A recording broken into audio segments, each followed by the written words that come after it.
Lenny scared me when I was a kid. Yeah. He had this great big head.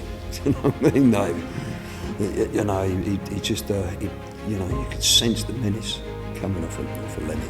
Roy was laying there like that and said, right, they're going to kill you. You've got to snap out of this.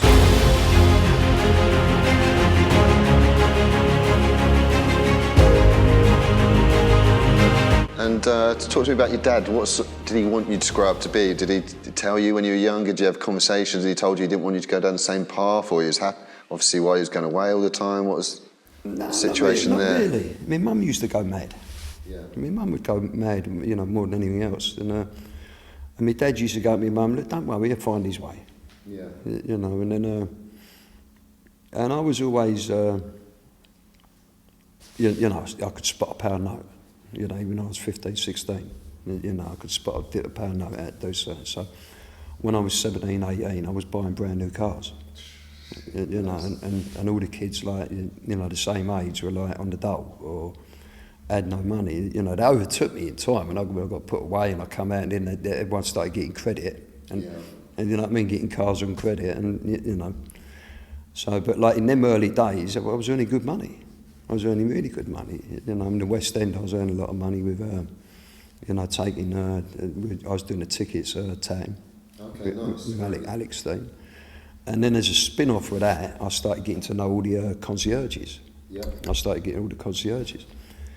And so, and then a pal of mine, Johnny Saint, had a club in Albemarle Street called Charlie's. It was a hostess club. And so, because I knew the concierges, when you get a couple of guys come over on business, the concierge would go up to them and go, right, it's before the internet as well, so you couldn't get an escort. And they go, do you fancy a night out? They go, they'd send you down to this place. They'd go down there, and he'd send them down. So when you go down, he'd tell them Fritz went in. So every Friday night, I'd go down there, and I'd go up, and they'd go, right, we had 10 customers for Fritz. I'd get a share of the commission. Beautiful. Go back, bung the concierges. And some, I'm going back in the 80s, I was picking up £500, £700 a week. Yeah.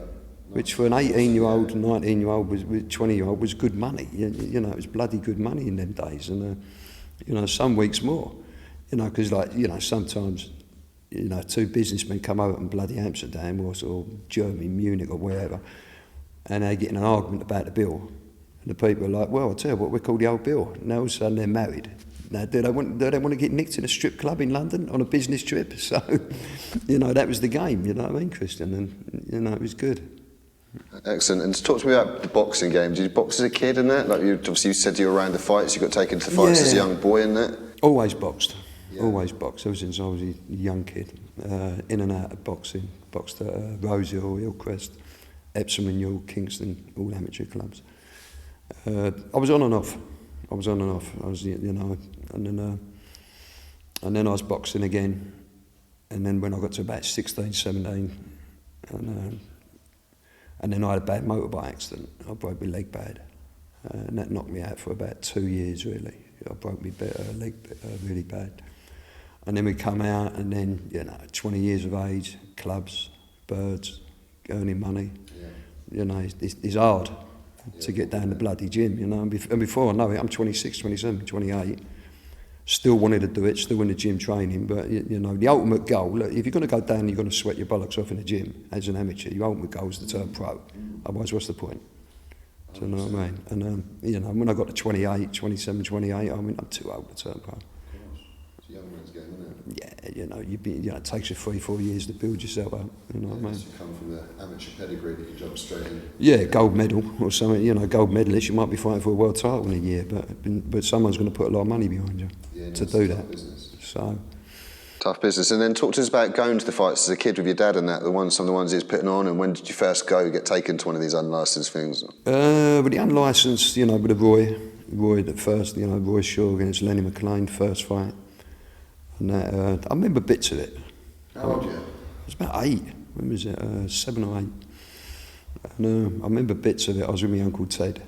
And one of the things I remember the most is the topless bird walking around with the ring cards, Like I've never seen that before, yeah.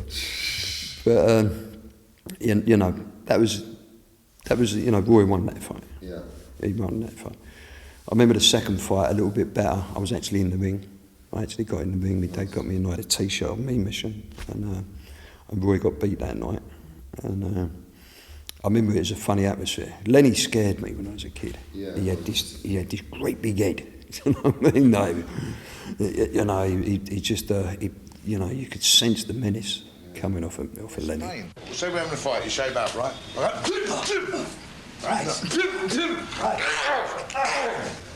Fair the game. Right. See, that's how I would do it. Listen.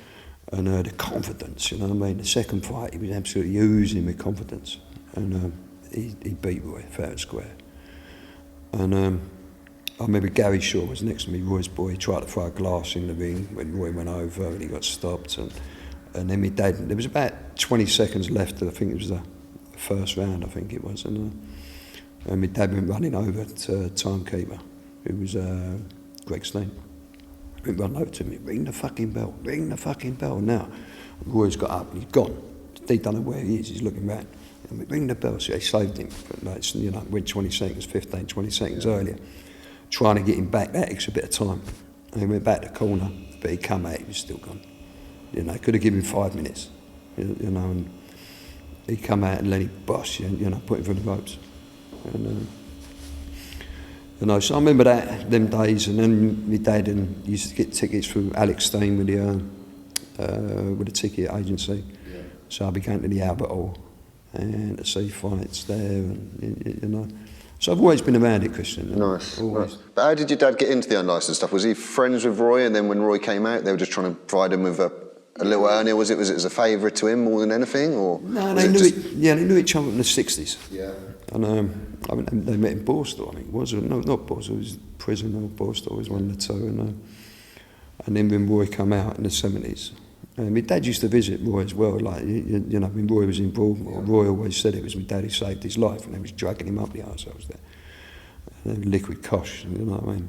And my dad sent, I think it's Sulky, or it was Sulky, and he sent him there to go in there, and you know, Roy was laying there like that and said, right, you know, they're going to kill you. You've got to snap out of this, because Roy he went all through the systems, and you couldn't control him. Do you know what I mean? He weren't nutty like drooling or nothing like that, but he attacked so many screws and wouldn't knuckle down, wouldn't reform. The next thing they do is they send you to the bloody nut house and dose you up to the eyeballs, you know what I mean, to control you. But that ultimately will damage you. So then when he got out, Roy's floating about, the old man gave him a car, Roy come out, he had no money, and the old man gave him a car, and then Roy's doing these bare knuckle fights in the fairs and stuff. And going man Sunday morning or whatever, having a fight, a few £100. And then all of a sudden he got this Donny the Bull fight, King of the Gypsies. And the money got upped. They was talking about quite a few quid. And so he come to me dad, and it started off like, he said, Joe, look, you know, I'm going to go there, I'm on my own. Going to be about 100 travellers there. Will you come with me? Because if I beat him, I want to get me money. You know, come with me and bring a couple of fellas, Joe, you know what I mean? My dad went, yeah, and then he got thinking about it, and all of a sudden the old man went, oh, hold up a minute, you know what I mean? We can have an earner here. Yeah, we can have an earner. And it ended up in Billy Smart's Big Top. The old Bill stopped it first of all, and then that's what happened. It ended up there. And basically they took that old-fashioned type of car park, fucking field fighting, they put it on steroids. They turned it on its head, you know what I mean, and put it in, you know, turned it into an event and monetised it. And so, like, you know, it started there, really. But how good was Roy? Could he have been a success in the licence ranks, or was he too old by that point? He was too old by that point? He was too old. Would he have been a successful boxer if he hadn't gone away? It's hard to say, Chris. Because he did win, he was unbeaten, wasn't he, as a pro boxer, was that? I heard he'd had 5 or 6 fights, is it, as a pro boxer, was that? You know, in them days, the records, like, you know, if you go in box rec and you look at my dad, it says he had 6 pro fights. My dad had 25 or 26, you know what I mean? A lot of, you know, it's hard to tell. It's not accurate. You know, he was a middleweight, you know, you had, everyone was a pro fighter in them days, you know what I mean? Everyone done boxing, and you know, it was very common, very popular. It's tough to say, you know, but at 42, you know, 41, 42, wouldn't have got a licence anyway.